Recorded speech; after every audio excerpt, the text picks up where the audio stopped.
Bienvenidos a nuestro podcast Huella Global.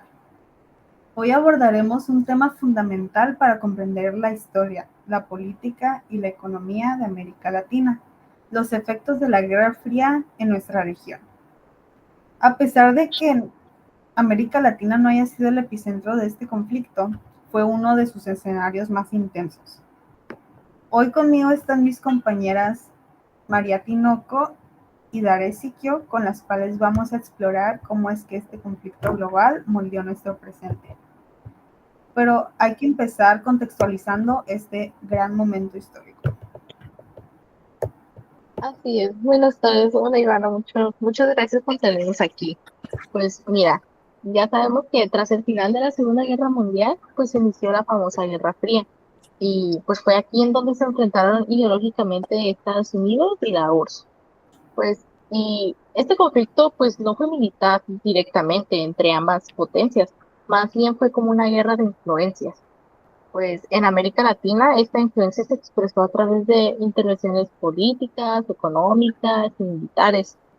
Como afirman Alejandro Schneider y Matías Obril Molina, pues nuestra región fue más que un actor secundario, vaya. Fue un terreno donde se proyectaron los intereses geoestratégicos globales. Bueno, hola chicas. Respondiendo a el comentario de Mari, pues de hecho Estados Unidos promovió una estrategia de contención del comunismo, obviamente materializada en la doctrina de seguridad nacional. Esta doctrina justificó entrenamientos militares, financiamiento de fuerzas armadas y hasta la instauración de dictaduras. Pero fue central en el golpe contra Arbenz en Guatemala en 1954, donde una reforma agraria fue tachada de comunista. Según el historiador Richard Saul, ese golpe fue el primer gran ensayo de intervencionismo sistemático en América Latina. Y cito. A ver, entonces, ¿cómo es que fue esta doctrina exactamente? ¿Cómo es que funciona?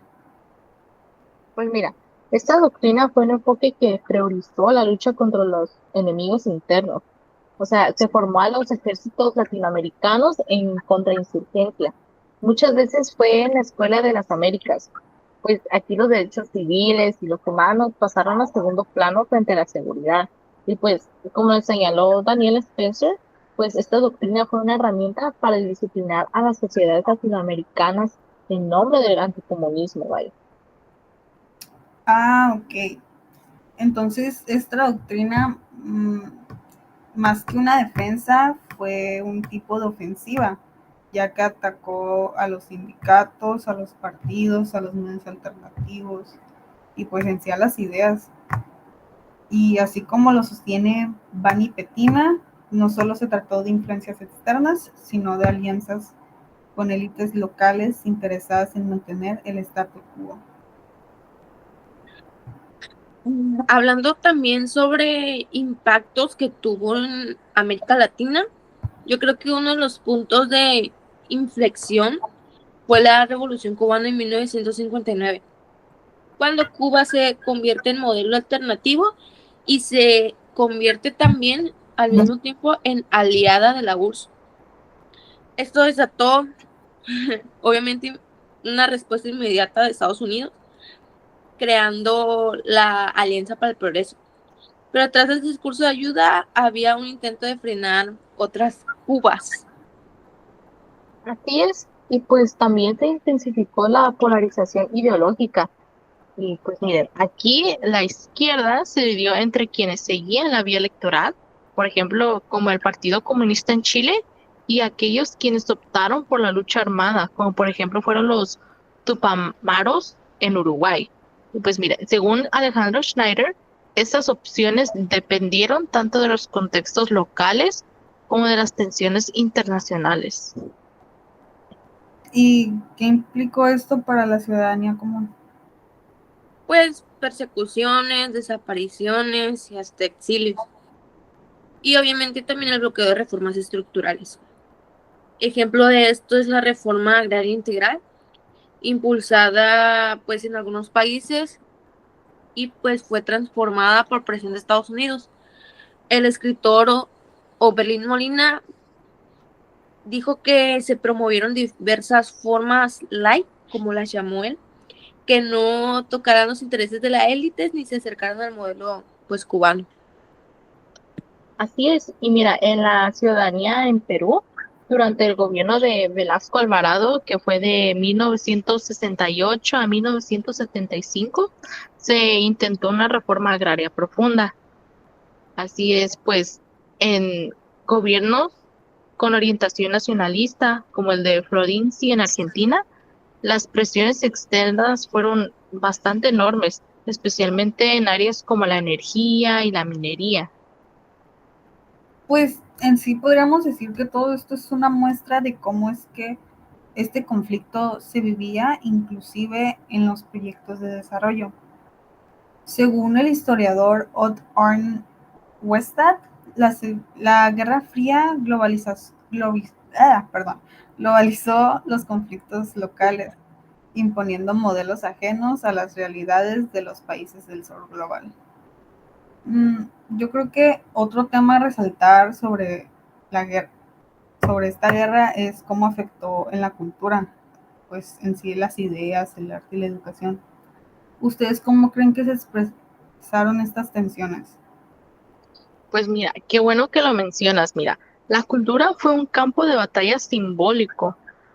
Mira, en Estados Unidos se financió el cine, la literatura, universidades, para promover el modo de vida americano. Ya saben, el típico Estados Unidos siendo Estados Unidos y queriendo que todo sea como América. Y mientras tanto, movimientos estudiantiles y culturales en América Latina denunciaban el imperialismo cultural. Pues lo podemos ver también en el caso del 11º Festival Mundial de la Juventud en La Habana en 1978, que pues lo analiza Pablo Omar.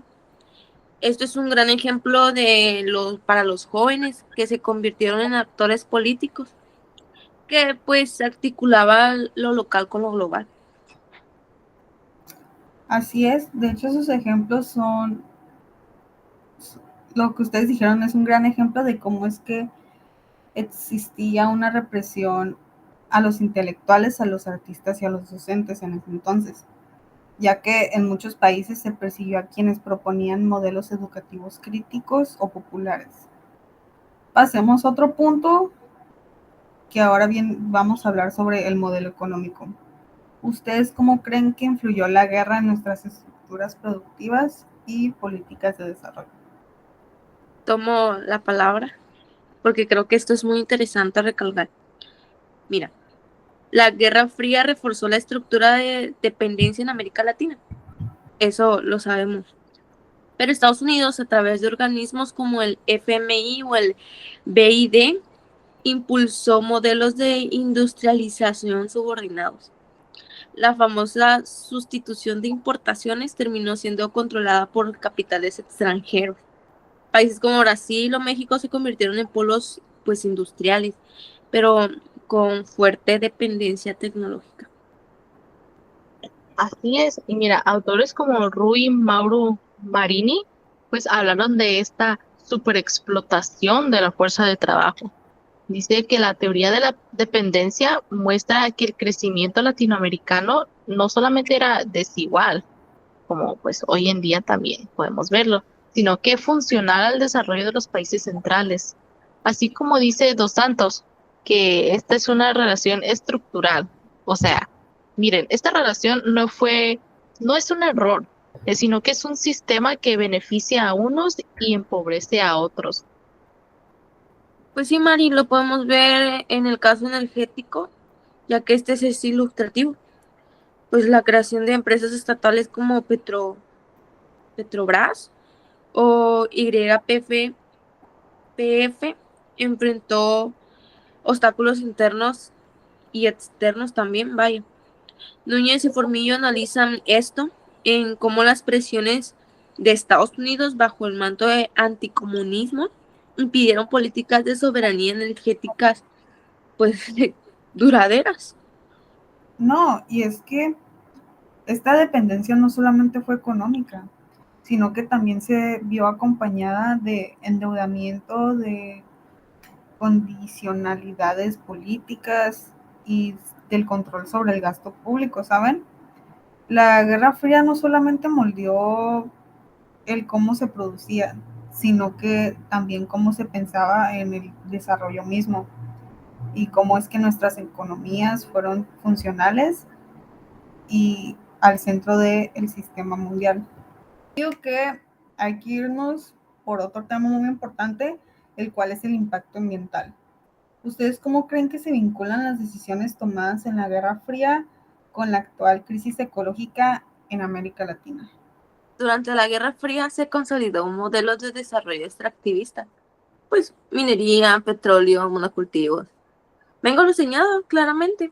La megaminería que hoy devasta territorios se originó en los años 60 y 70, cuando los países buscaban diversas divisas rápidas para sostener modelos industriales dependientes. Bye. Así es, y de hecho, pues fue una época en la que se debilitó la soberanía ambiental. O sea, las dictaduras facilitaron el avance de corporaciones transnacionales.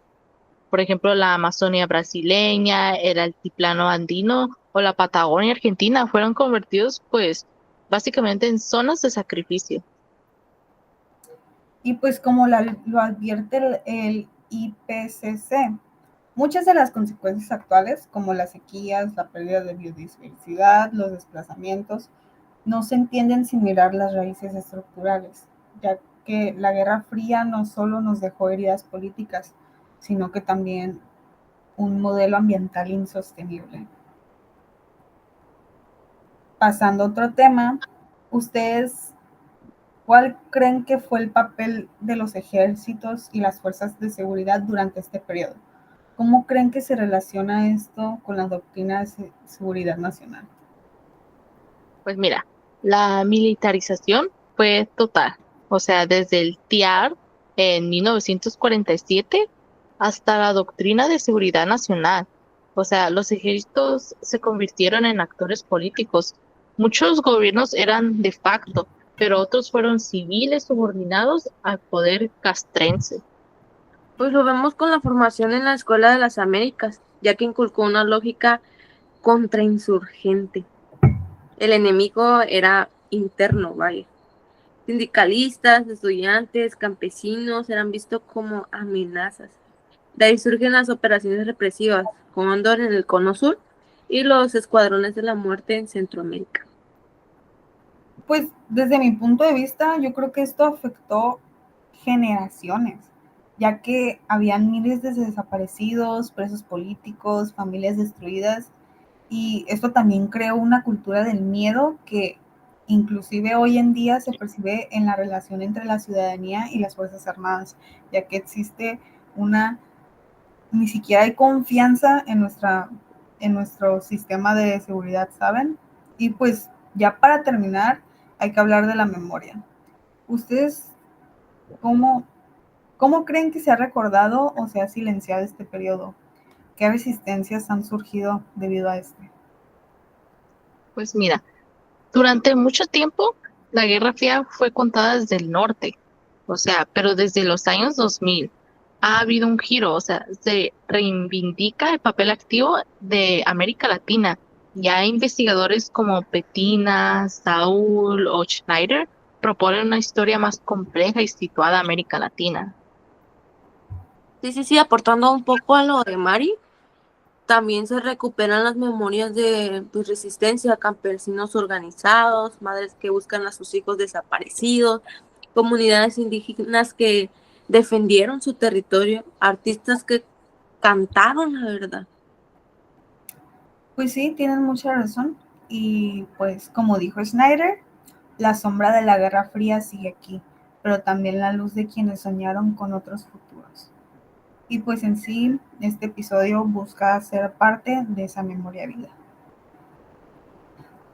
Hoy recorrimos décadas de historia, pero también yo creo que entendimos cómo es que el pasado puede llegar a moldear nuestro presente, ya que la Guerra Fría no fue un conflicto muy lejano, ya que se vivió en nuestros países, en nuestros campos y en nuestras universidades.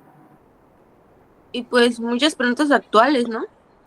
sobre democracia, desarrollo, medio ambiente, hasta migración, encuentran sus raíces en pues este conflicto, la Guerra Fría en Latinoamérica. Así es, y pues como toda historia tiene memorias de resistencia. Hubo quienes lucharon por alternativas, por justicia social, por soberanía. Y pues como dijo Schneider, la sombra de la Guerra Fría sigue aquí, pero también la luz de quienes soñaron con otros futuros. Pues eso fue todo por nuestra parte. Muchas gracias por acompañarnos y escuchar este podcast. Y pues recuerden que para entender la historia es una forma de transformar el presente. Nos vemos. Nuestras fuentes claves que utilizamos fueron Schneider y Oberlin Molina en el del 2022, Pensar la Guerra Fría en América Latina, Westat 2007, The Global Cold War, Petina 2018, Historia mínima de la Guerra Fría en América Latina, Saúl 2004, en Spencer, Espejos de la Guerra Fría, Mengo 2019, Cambio climático, el llamado a la conciencia ambiental desde las ciencias sociales.